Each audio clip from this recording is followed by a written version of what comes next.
Hey guys, hello everyone, welcome back to Robinhood competitive classes. तो जैसा कि आप लोग तो जानते ही हैं, आप लोग के एग्जाम्स आने वाले हैं, तो इसी वजह से आज हम लोग यहाँ पे इस सेशन में करने वाले हैं एक मैथमेटिक्स का क्विक रिवीजन। इस रिवीजन में आपके इंक्लूड होंगे ये 6 टॉपिक्स। नजर आ रहा है गाइस? तो चलिए आज हम लोग इन 6 टॉपिक्स के बारे में बात करेंगे। सबसे पहले हम लोग देखेंगे इनके कॉन्सेप्ट, देन हम लोग उनके कुछ फॉर्मूलाज और उसके साथ साथ में हम करेंगे क्वेश्चन सॉल्व। तो चलिए विदाउट एनी फर्दर डिले हम लोग स्टार्ट करते हैं इस वीडियो को।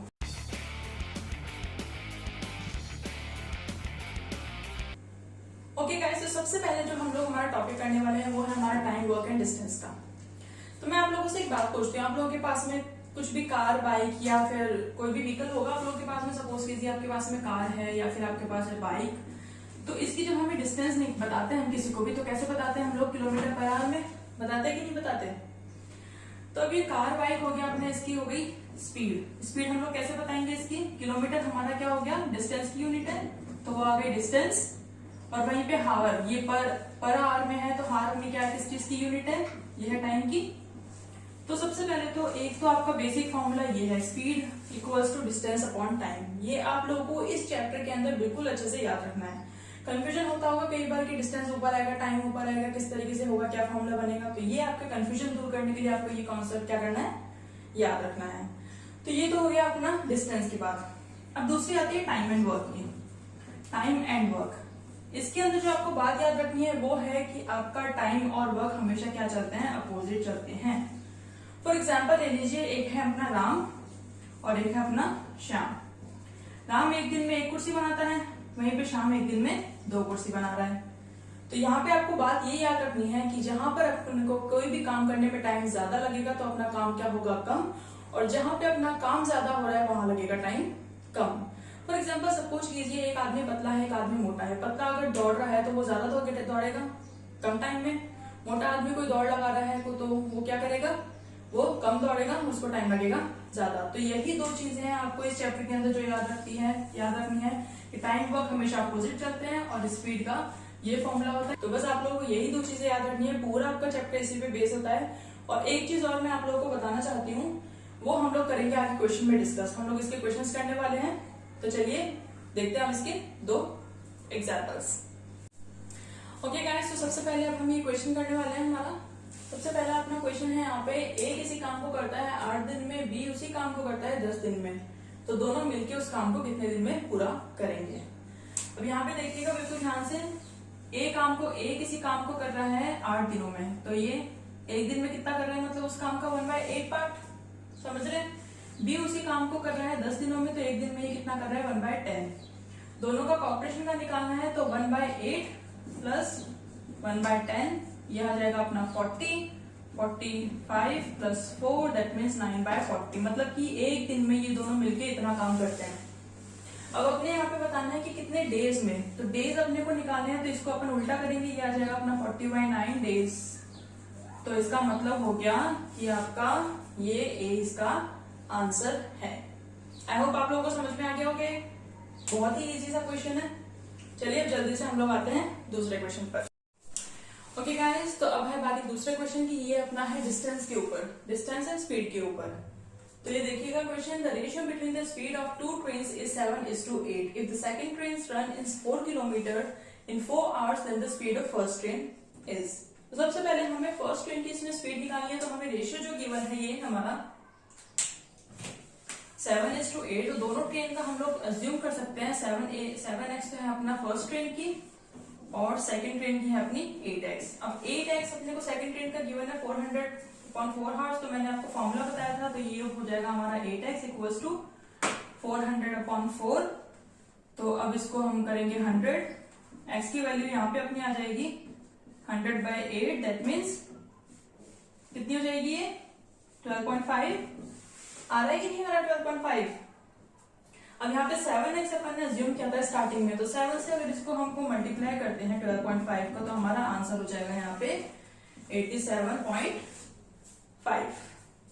है। बहुत इजी सा क्वेश्चन, बस कुछ नहीं करना आपको, आपको फॉर्मूला याद रखना है। फॉर्मूले में अगर कंफ्यूजन होता है तो मैंने आपको उसका इजी वे बताया था आपको उस फॉर्मूले को याद करने का, कि डिस्टेंस कैसे बताते हैं। किलोमीटर पर आवर में अपन लोग इसको करते हैं अज्यूम। स्पीड कैसे निकालें? Kilometre per hour. किलोमीटर क्या हो गया? अपना डिस्टेंस, और आर क्या हो गया? अपना टाइम। तो स्पीड क्या हो गई? अपनी डिस्टेंस अपॉन टाइम। ओके, याद रखिएगा इसको। चलिए अब हम लोग करते हैं हमारा दूसरा टॉपिक। ये हो गया आपका फर्स्ट टॉपिक का रिवीजन, समझ में आ गया आई होप आप लोगों को। ओके गाइस, तो नेक्स्ट अपना जो टॉपिक है वो है अपना ratio and proportion. Ratio and proportion में आप लोगों को एक बात बिल्कुल अच्छे से ध्यान में रखनी है। सबसे पहले तो रेशियो को अगर हम देखें तो रेशियो होता है दो चीजों का कंपैरिजन। उस रेशियो के लिए आपके पास दो चीजें होना बहुत ही ज्यादा इंपॉर्टेंट है। एक चीज का कंपेयर आप नहीं कर सकते हो, उसके लिए आपको एटलीस्ट दो चीजें चाहिए होगी कंपैरिजन के लिए। तो दो चीजों का जब भी अपन कंपैरिजन करते हैं तो वो हमारा होता है रेशियो, और वहीं पर अगर दो रेशियो का कंपैरिजन किया जाता है तो वो अपना होता है प्रपोर्शन। तो बस इस चैप्टर में आपको इतनी सी बात ध्यान में रखनी है। पूरा चैप्टर आपका इसी के ऊपर बेस्ड है। इसमें और जो कॉन्सेप्ट है वो आपको मैं बिल्कुल आगे बताने वाली हूँ। और एक बात आपको मैं प्रोपोर्शन के अंदर मैं एक चीज बता देती हूँ, जैसे कि अपने को दो रेशियो गिवन है, A:B दे रखा है अपन को 1:2, वहीं पे B:C अपन को दे रखा है वो है अपना 2:3। तो इसको प्रोपोर्शन के बेसिस पे अपन लोग कैसे लिखेंगे, B:C हो गया। A:B:C अगर अपन को निकालना है तो A B अपने को गिवन है यहाँ पे, जैसे अपन को क्वेश्चन में दिखाना है A:B:C। तो A:B अपन को गिवन है 1:2 और B:C गिवन है 2:3। तो इसके अंदर आपको ये जो दो जगह जो ये खाली है, हमेशा राइट लेफ्ट जो भी आपको है इनको आपको वैल्यूज को पुट करना है। जैसे कि यहाँ पे 2 है 2 है तो ये अपना राइट में आ जाएगा 2, और ये 2 है ये अपना हो जाएगा लेफ्ट में 2। अब इसको अगर अपन मल्टीप्लीकेशन करते हैं तो अपना रेशियो जो है वो आ जाएगा ये रेशियो अपना किसका होगा, A:B:3 का। और इसको अगर अपन कट कर सकते हैं तो 1/2/3 ये हो गया A:B:3। हमेशा चीजें कभी भी ऊपर से नीचे नहीं आएगी। अगर आपको वैल्यू लिखनी है तो या तो राइट की वैल्यू वापस लिखोगे या लेफ्ट की वैल्यू। ये चीज आपको इस टॉपिक के अंदर इसके अंदर बिल्कुल अच्छे से याद रखनी है। अब चलिए हम लोग विदाउट एनी डिले हम लोग आते हैं क्वेश्चंस के ऊपर। ओके गाइस, तो सबसे पहले अपने को एक यहाँ पे फर्स्ट हमारा क्वेश्चन जो है वो है ये, out of the total students in class अगर नंबर ऑफ बॉयज अपना 5 है और नंबर ऑफ गर्ल्स अपना 3 है तो इसमें अपन को बताना है ratio between girl and boy. बहुत इजी सा क्वेश्चन है, कुछ नहीं है। जो भी अपना रेशियो होगा वो क्या होगा अपना इस क्लास के अंदर 5:3, यही आपका आंसर है। कुछ नहीं करना है, कुछ नहीं सोचना है, ज्यादा दिमाग तो बिल्कुल भी लगाने की जरूरत नहीं है। बस ये आपका यहाँ पे क्या हो गया आंसर। ठीक है, समझ में आ गया। चलिए अब हम करते हैं क्वेश्चन नंबर 2। ओके गाइस, तो अब हम लोग हैं हमारे क्वेश्चन नंबर 2 पर। 2 numbers are in the ratio 2:3 if the sum of the number is 60 find the number। ये आपको यहाँ पे क्या है ऑप्शंस गिवन है, तो ये भी बहुत ज्यादा डिफिकल्ट नहीं है कोई क्वेश्चन। चलिए अब हम लोग इसको जल्दी से सॉल्व करते हैं।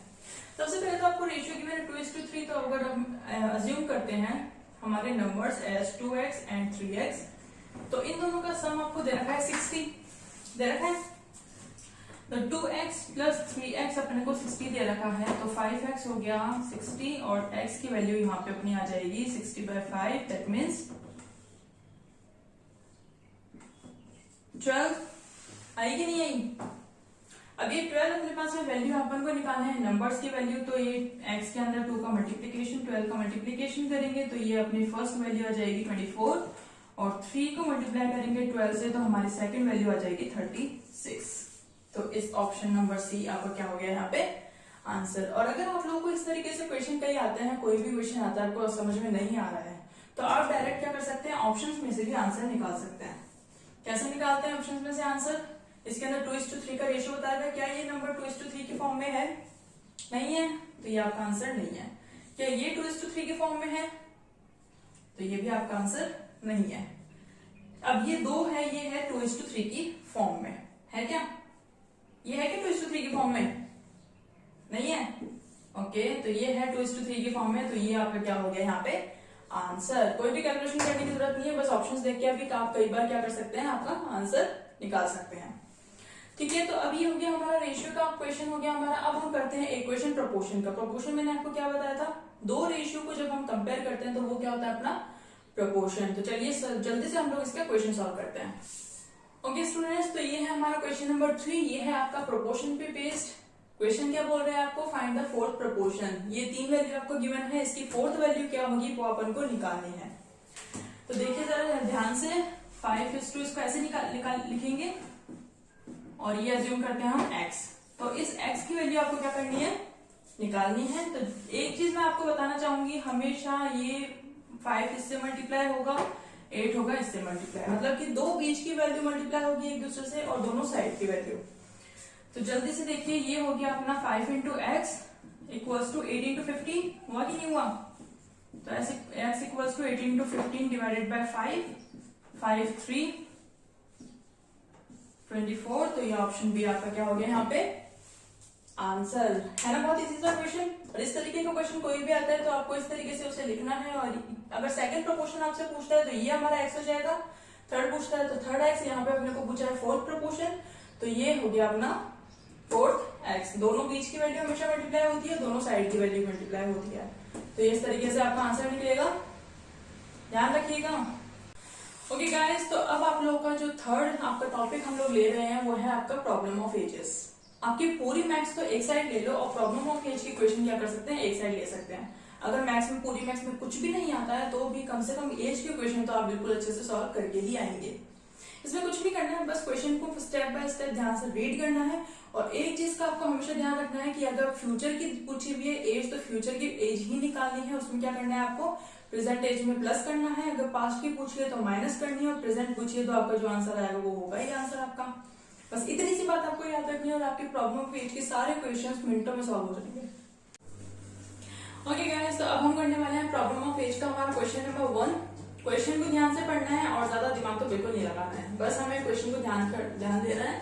तो इसमें लिखा हुआ है आपको प्रेजेंट एज आराधना और आद्रिका की आपको रेशियो गिवन है इसका 3:4, और 5 साल पहले इनका एज का रेशियो था 2:3। तो हमें क्या निकालनी है, प्रेजेंट एज ऑफ आराधना। तो इसमें ज्यादा ध्यान मत दो, चाहे इसमें हम लोग एज को लेते हैं 3x एंड 4x, क्योंकि प्रेजेंट एज का रेशियो गिवन है। 5 साल पहले का 2:3 है, तो 3x minus 5 is to 4x minus 5 equals to 2:3। यही बोल रहा है हमें क्वेश्चन, ये दे रहा है हमें क्वेश्चन है। तो इसको कैसे सॉल्व करेंगे, 3x minus 5 upon 4x minus 5 equals to 2/3। Cross multiplication करेंगे, 3x minus 5 equals to 2, 4x minus 5, 3 9x minus 15 equals to 8x minus 10। और इसको हम अगर सॉल्व करते हैं तो हमारा x की वैल्यू हमारी क्या आ जाएगी, इसमें क्या आएगी गाइस, इसमें हमारी x की वैल्यू आ जाएगी 5। अब जैसे कि हमने आराधना की जो हमारी प्रेजेंट एज है वो हमारी थी 3, हमने अज्यूम की थी 3x। तो x में अगर हम मल्टीप्लाई करते हैं इसके अंदर 5 का, तो हमारी 15 इयर्स इसकी प्रेजेंट एज आ जाएगी। दैट मीन्स ऑप्शन बी आपका आंसर। समझ गए? अगर आपको आद्रिका की पूछी होती तो आपको क्या करना था, 4 के अंदर x का मल्टीप्लाई करना था। और अगर आपको यहाँ पे फ्यूचर की एज पूछी होती या प्रेजेंट की पास्ट की पूछी होती, फ्यूचर की पूछते तो हम उतने ही साल उसमें ऐड कर देते, पास्ट की पूछी होती तो उतने ही साल हम क्या करते उसमें माइनस। बस इतना सा करना है, यही आपका पूरा इस तरीके के क्वेश्चंस आपके प्रॉब्लम ऑफ एजेस के आते हैं। बस आपको क्या करना है, आपको अच्छे से रीड करना है, स्टेप बाय स्टेप रीड करना है, बहुत जल्दी जल्दी मत करना, नहीं तो क्वेश्चन क्या हो जाएगा आपका रॉन्ग। ठीक है, आई होप आप लोग समझ रहे हैं मेरी बात। ओके गाइस, तो सबसे पहले हमारा बहुत ही सिंपल क्वेश्चन है। बस अब क्या होता है, कई बार स्टूडेंट्स क्या होते हैं लैंग्वेज के अंदर कंफ्यूज हो जाते हैं, तो कंफ्यूज बिल्कुल नहीं होना है। बस हमें क्या करना है, क्वेश्चन को अच्छे से रीड करना है। सबसे पहले इस क्वेश्चन में आपको क्या बता रखा है, देखिएगा, इकबाल एंड शिखर की टोटल एज शिखर और चारों की एज से 12 इयर्स क्या है, ज्यादा है। तो मतलब कि हमारी इकबाल एंड शिखर x+y, और इसमें हम लोग लेते हैं y+z, और इसका डिफरेंस हमें कितना दे रखा है, 12। बिल्कुल सही बोल रही हूँ, यही बोल रखा है इसमें क्वेश्चन में। हमें क्या निकालना है यहाँ पे, चारों कितने साल यंगर है इकबाल से, मतलब कि x और z का जो रिलेशन है वो हमें क्या करना है, निकालना है। दैट मीन्स हमें x माइनस z यहाँ निकालना है। क्या निकालना है, x माइनस z। समझ रहे मेरी बात? तो यहाँ पे देखिएगा जरा, अगर हम इस ब्रैकेट को ओपन करते हैं तो ये हो गया, हुआ कि नहीं हुआ? अब ये y से y कट, तो x माइनस z हमारे पास क्या आ गया, 12। यही इस क्वेश्चन में पूछा था, और ये हमारा क्या हो गया, answer. That means option B आपका क्या लग गया यहाँ पे, आंसर। आई होप आप लोग को समझ में आ गया होगा। बहुत इजी सा क्वेश्चन से, कुछ भी ज्यादा ट्रिकी नहीं है। तो गाइज, आज के इस वीडियो के अंदर तो आपके लिए इतने ही 3 टॉपिक्स हमने यहाँ पे कर लिए हैं। बाकी के 3 टॉपिक, इसका जो पार्ट 2 नेक्स्ट वीडियो है वो देखना बिल्कुल मत भूलिएगा, क्योंकि उसमें जो आपके बाकी के 3 टॉपिक जो बचे हुए हैं, मेंस्ट्रुएशन और क्या था उसके अंदर आपके टॉपिक्स, एक है हमारा मेंस्ट्रुएशन, एलसीएम, एचसीएफ और है आपका प्रोबेबिलिटी। इसमें मैं आपको बताऊंगी, इससे रिलेटेड फॉर्मूलाज भी हम डिस्कस करेंगे। पार्ट 2 नेक्स्ट वीडियो है, देखना मत भूलिएगा। वीडियो पसंद आया तो लाइक कीजिए, चैनल को सब्सक्राइब कीजिए, क्योंकि ऐसे वीडियोस और बाकी की जो भी आपके टॉपिक्स है इस एग्जाम से रिलेटेड, उन सभी के वीडियोस आपको इस चैनल पे मिल जाएंगे। बस देखना बिल्कुल मत भूलिएगा। ओके, तो आज के लिए इतना ही। Thank you so much guys.